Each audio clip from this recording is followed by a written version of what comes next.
McIntosh, and welcome to week 7 of English. And this week we're going to cover the poetry terms that we looked at last week. So we'll review those. Not all of them had definitions, some just had examples. So we'll go over those. And then we'll talk about some of this week's assignments, including the conceit poem that you'll write. All right, so starting with our poetry terms. There's a couple different types of poetry that we'll look at: limericks, sonnets, narratives, and epic poems, as well as lyric poems, free verse poems, haikus, and ballads. And then a couple different poetic terms to know. Some pretty common, others a little bit more obscure.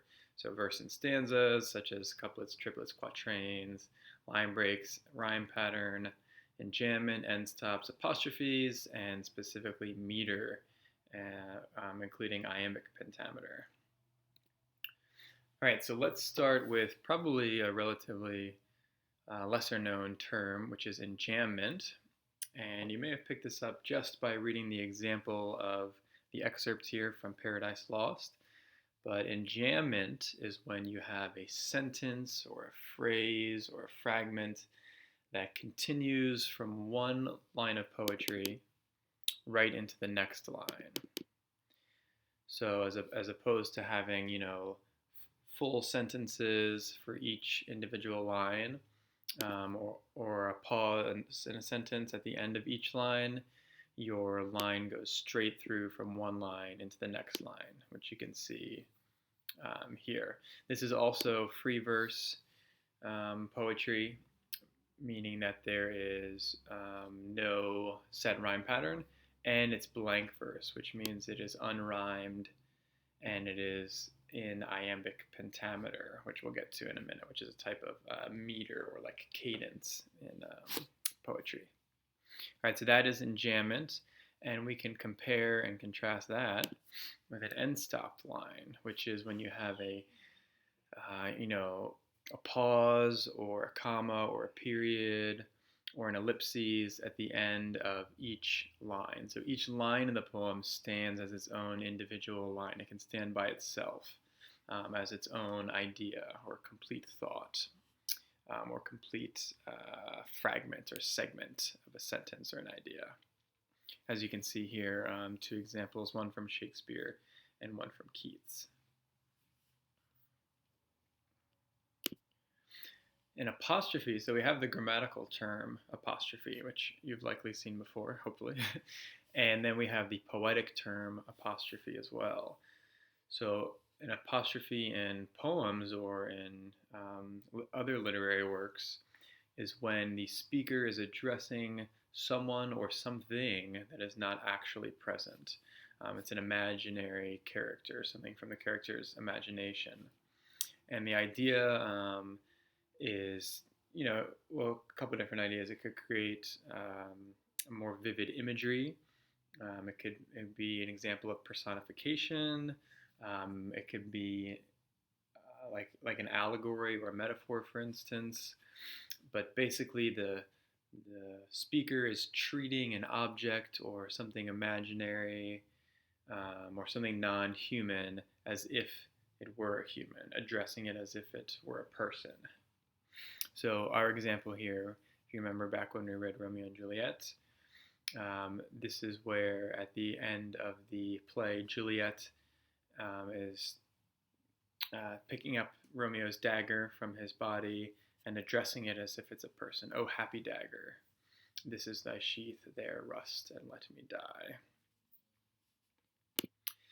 The meter is kind of like the flow or rhythm or cadence or pulse or beat of a poem. And it's measured in something called iambs, and that is related to iambic pentameter, which is a specific type of meter. So an iamb is one unit of poetic measurement. And an iamb is composed of one unstressed syllable in a word followed by one stressed syllable in a word. And this is where it gets a little bit confusing. So what do we mean by syllables that are stressed and unstressed? So let's take a look at an example of a two-syllable word. This is a nice, perfect little I am, the word today. So you have to listen very carefully, and sometimes in order to determine which of the syllables is stressed and which is unstressed.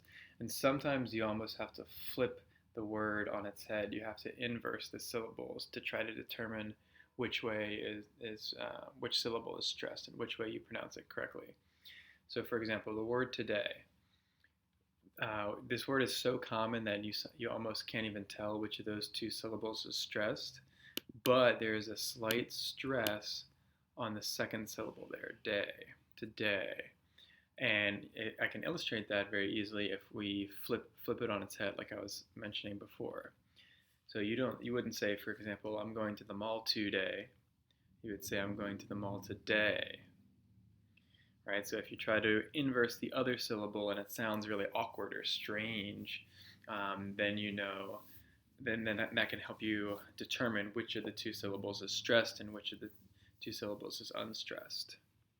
Right? So today is a perfect example of an I am. First syllable, to, is unstressed, and the second syllable is stressed, today. All right, so see if you can think of some other examples of I ams on your own. Some people's names are I ams, and there's a lot of very common words that are I ams as well. All right, so once you know what an I am is, that unstressed followed by a stressed syllable, you can put that together to create iambic pentameter. And keep in mind that an I am doesn't necessarily have to be exactly one word in length. You could have, a 5-syllable word that begins with an I am and contains other syllables in addition to that I am up front. Or an I am could be split over 2 different words if it's in the middle of a sentence, for example. Sometimes it's hard to determine, if a 1-syllable word is stressed or unstressed, but that gives poets a little bit of like flex in if they're attempting to adhere to iambic pentameter. All right, so what is iambic pentameter? Other than the one random thing you'll memorize from English class 30 years from now. Iambic pentameter is when you have 5, think root word pent or penta, iams in a row. So you have syllables that are going unstressed, stressed, unstressed, stressed, unstressed, stressed, unstressed, stressed, unstressed, stressed, right? 5 iams right in a row, one after the other. And this doesn't necessarily mean you have 5 words in a line of iambic pentameter, but just that you have 5 iams. So it'll be a total of 10 syllables here, because each iam is 2 syllables, right? You have your unstressed and then your stressed, and there's 5 of them in a row. So 5 times 2 gives you 10. So one line of iambic pentameter is 10 syllables. And here's an example from Romeo and Juliet. But soft, what light through yonder window breaks. Right, so like I mentioned before, some of the one-syllable words, it's kind of like obscure whether that particular syllable would be stressed or unstressed.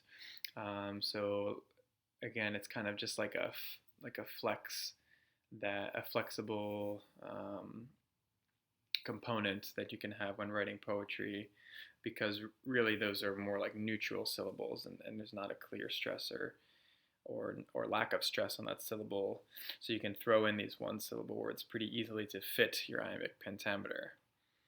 But for the most part, you see the kind of very subtle falling and rising of the line of poetry here. So I'll say it with kind of exaggerated emphasis to illustrate my point here. But soft, what light through yonder window breaks. It is the east and Juliet the sun. That's the next line of the poetry there. Right, so in like Shakespeare and his troupe of actors were performing these lines in person, they weren't literally doing it so sing-songy like that with the ba-dum, ba-dum, ba-dum, ba-dum, ba-dum. But structuring the lines in this way makes the lines much easier to memorize, because you know exactly how many lines how many syllables are going to be in each line. Ba-dum, ba-dum, ba-dum, ba-dum, ba-dum. And so if you're having to memorize, a couple hundred lines, if you're an actor performing a live play, then structuring the lines in this particular method can make it a lot easier for you to memorize. Another little tidbit for you. The prologue that we read in Romeo and Juliet to start the first act and the prologue before the second act are also both written in iambic pentameter. To households both alike in dignity, and fair Verona where we lay our scene, right? It's that sing-songy kind of up-down iambic pentameter, 10 syllables for each of those lines. There was the video here that kind of explained, maybe in a little bit different way, that to what I just explained here about iambic pentameter. So hopefully you found that useful, and hopefully between that video and my explanation, you have a better understanding here. We also have some poetic forms here, the haiku, for instance. All right, so what is a haiku? Basically, the three components is your first syllables. Your first line is 5 syllables, second line is 7 syllables, and the third line is 5 syllables again. The number of words does not necessarily matter here. It's all syllable count. So likely you've had some exposure to haikus before.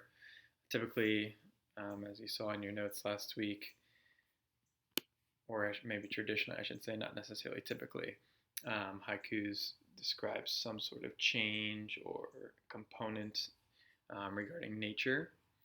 And here are a couple examples.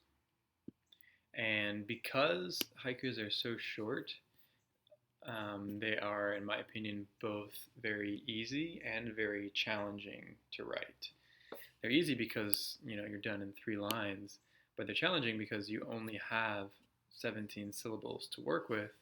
So to write a good haiku, you really have to be mindful of the words that you're choosing. There's a little bit of historical context here for haikus in the notes from last week, and you may have noticed in the example that these 2 haikus don't follow that 5-7-5 pattern. So there is a simple explanation. Hopefully you could come to that conclusion on your own. But the reason it doesn't follow the pattern is because these are English translations of haikus that were originally written in Japanese. So in the original Japanese, it fits the 5-7-5 pattern. But the best English translation, or the most accurate English translation, the syllables don't exactly match up here. So that's your explanation for that one. And then we looked at some different examples. Keep in mind that with such a set number of syllables, you really are creating a snapshot, right? You're not going into a whole bunch of over detail and imagery in haikus. There just isn't room for it. So what one person interprets of a haiku might be interpreted very differently by another person, such as this example here. A lot of people get relatively different interpretations of this particular haiku because it's not terribly descriptive. It's just like a little snapshot, a vignette. Here are another couple examples. We have an example of enjambment here, for instance, in this first one, or second one. And keep in mind, they don't always have to be so serious and heavy. They can be, kind of whimsical or lighthearted or even funny as well. So we had a couple challenges last week also. Any 9-letter words that are 1 syllable. This is a very hard challenge. Typically, if we do this in a whole class, it'll take 10 or 15 minutes for just one person to come up with 1 word. So I'll give you an example here of a 9-letter word. Stretched. So that's 1 syllable. It almost feels like 2 syllables, but it's just 1 syllable here. And that would be an example. S-T-R-E-T-C-H-E-D. Yep, 9 letters. Screamed. Is that 9 letters too? Oops. Oh, with 2 R's, it's 9 letters. That's only 8 there.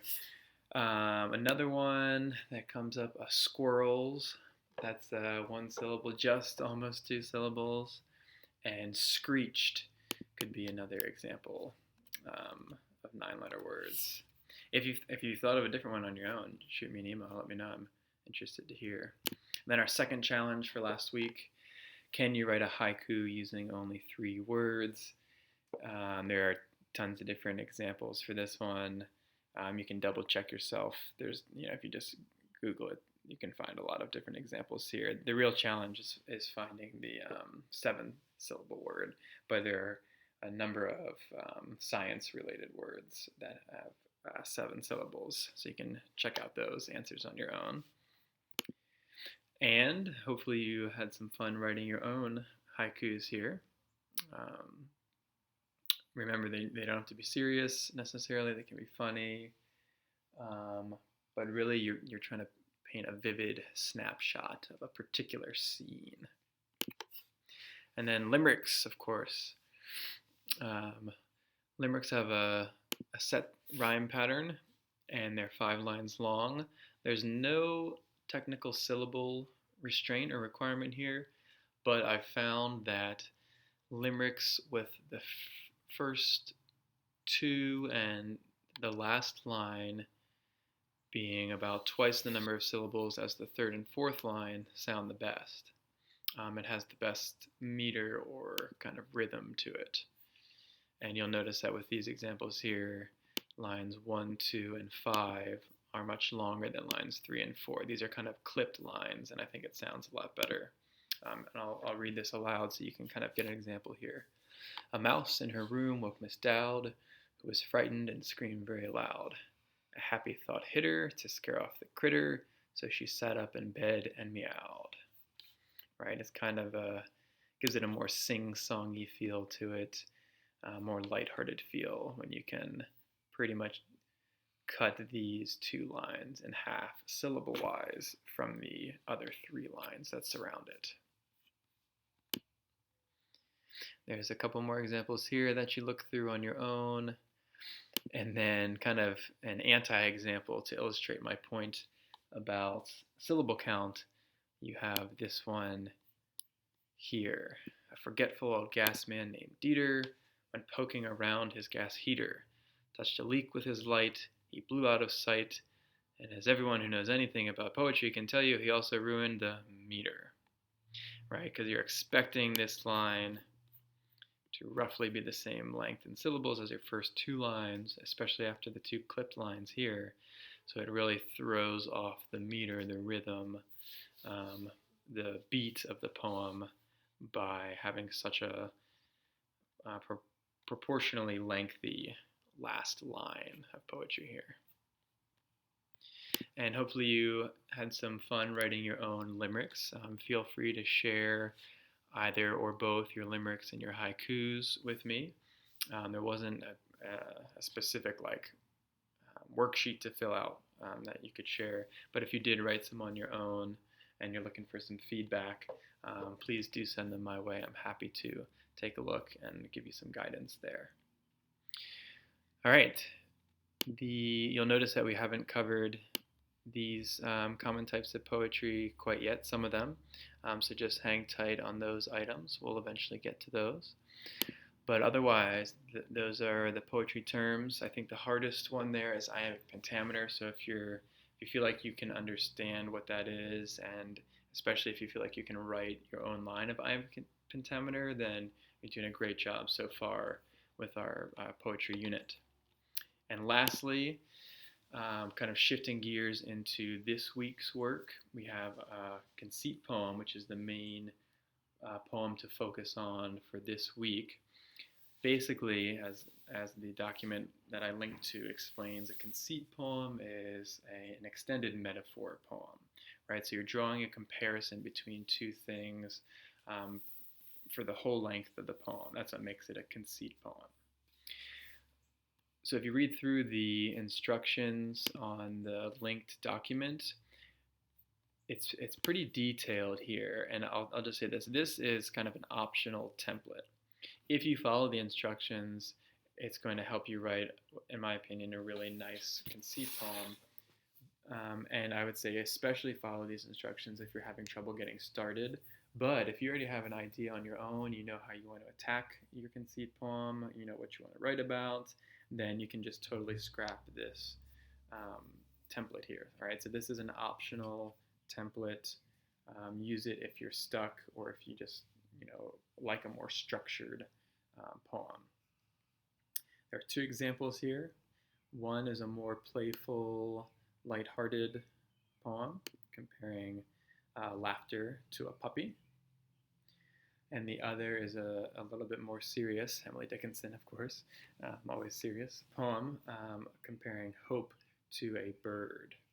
So you'll notice in both of these examples, you have an abstract idea or an emotion that's compared to something physical, like a plant, an animal, or an object, right? So the emotion, abstract idea in these two would be hope and laughter, and physical component for each of these would be the puppy and the bird, right? So basically something non-physical with something physical, I think, makes for a really great comparison.